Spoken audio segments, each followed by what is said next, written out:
হরে কৃষ্ণ। ভগবত সেবা এবং পূর্ণ কর্মের মধ্যে পার্থক্য কী? পূর্ণ কর্ম সম্বন্ধে আগে বলি, তারপর ভগবত সেবাটা শুনবেন। তো পূর্ণ কর্ম করলে কি হয়? তো পূর্ণ কর্ম করলে আমাদের ধরুন এমন কোনো ব্যক্তি আছে যারা প্রচুর পরিমাণে পূর্ণ অর্জন করেন, যেমন কোনো কোটিপতি ধনী সম্পত্তি ব্যক্তি, পরিবারে কোনো ব্যক্তি স্কুল করে দেয়, তারপরে কলেজ, বিদ্যালয়, ইউনিভার্সিটি সে নিজের পয়সা খুলে সেটাকে দান করে, যে আমি এটা দান করলাম। তো এরকম দান আদি সমস্ত, যেরকম মেয়ে কারো বিয়ে হচ্ছে না, কাউকে টাকা দেওয়া, তাদেরকে সেটা থেকে সাহায্য করা, এরকম অনেক ধরনের পূর্ণ কর্ম রয়েছে। কেউ খেতে পাচ্ছে না, তাকে চাল দান করা, জল দান করা, তো এরকম অনেক পূর্ণ কর্ম রয়েছে। তো এরকম যারা পূর্ণ কর্ম করে, এই পূর্ণ কর্ম করলে কি হয় না, পূর্ণ কর্ম করলে পরবর্তী জীবনে স্বর্গলোকে দেবতাদের সঙ্গে জন্মগ্রহণ করা যায়। স্বর্গলোকে দেবতাদের সঙ্গে জন্মগ্রহণ করা যায়, আর পরবর্তী জীবনে উঁচু ধনী সম্পত্তি ব্যক্তি পরিবারে জন্মগ্রহণ করা যায়। এইটুকুই, আর কিছু হয় না। কারণ পূর্ণ কর্ম একটাই জিনিস হয়, সেটা হলো স্বর্গে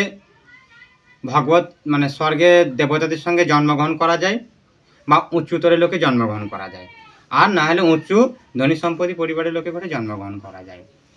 আর ওই পুণ্যকর্ম কখনো আমাদের জন্ম মৃত্যু চক্কারে, যে জন্ম মৃত্যু জরাবেদি, এই জন্ম মৃত্যু জরাবেদি থেকে কখনো আমাদেরকে মুক্তি দান করতে পারে না পুণ্যকর্ম।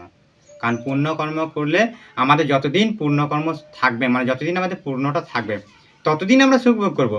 ঠিক ওই পূর্ণটা শেষ হয়ে গেলে আমাদের পুনরাবৃত্তি আবার এই জন্ম মৃত্যু চক্কারে আমাদেরকে পৃথিবীতে আবার দুঃখ ভোগ করতে আসতে হবে। আপনি যেখানেই যান না কেন, দেবতা হন, আপনি ব্রহ্মা হন, আপনি ঋষি হন, যেই হন, আপনি যে কোনো ব্যক্তিতে চলে যান, এই পৃথিবী অনন্ত কোটি বিশ্ব ব্রহ্মাণ্ডে অসংখ্য গ্রহ উঠেছে, আপনি যেখানেই যান আপনাকে পুনরাবৃত্তি আবার এই পৃথিবীতে ফিরে আসতে হবেই।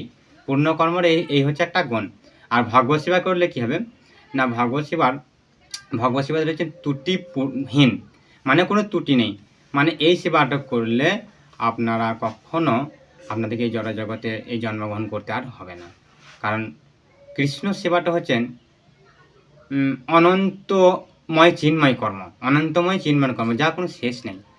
তো কৃষ্ণ সেবা করলে আমরা ভগবত ধামে যেতে পারবো, ভগবত ধামে গেলে আর আমাদেরকে এই জড়জগতে ফিরে আসতে হবে না।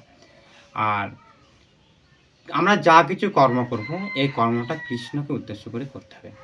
কৃষ্ণকে উদ্দেশ্য করে কোনো কর্ম করা, সেটাই হলো কৃষ্ণকর্ম বা ভগবত সেবা বা ভগবানের সেবা।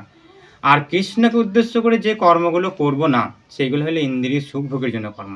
আর ইন্দ্রিয় সুখ ভোগের জন্য কর্ম করলেই আমাদেরকে সেগুলোকে ভোগ করতে হবে। ইন্দ্রিয় সুখ ভোগে যা কিছু কর্ম করব, সেগুলোকে আমাদের ভোগ করতে হবে। আর ভগবত সেবার জন্য যা কিছু করবো, সেগুলো আমাদের ভোগ করতে হবে না। সেগুলো অনন্ত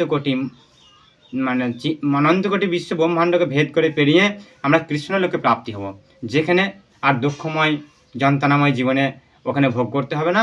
আর আমরা যা কর্মগুলো করেছি সেগুলোও ভোগ করতে হবে না, শুধু আনন্দ, নিত্য আর আনন্দ। হরে কৃষ্ণ। তো অনেক ব্যক্তি বলে যে কৃষ্ণ কর্ম এবং চিন্ময় কর্মের মধ্যে তারা বুঝতে পারছে না, তাদের জন্য এই ভিডিওটা।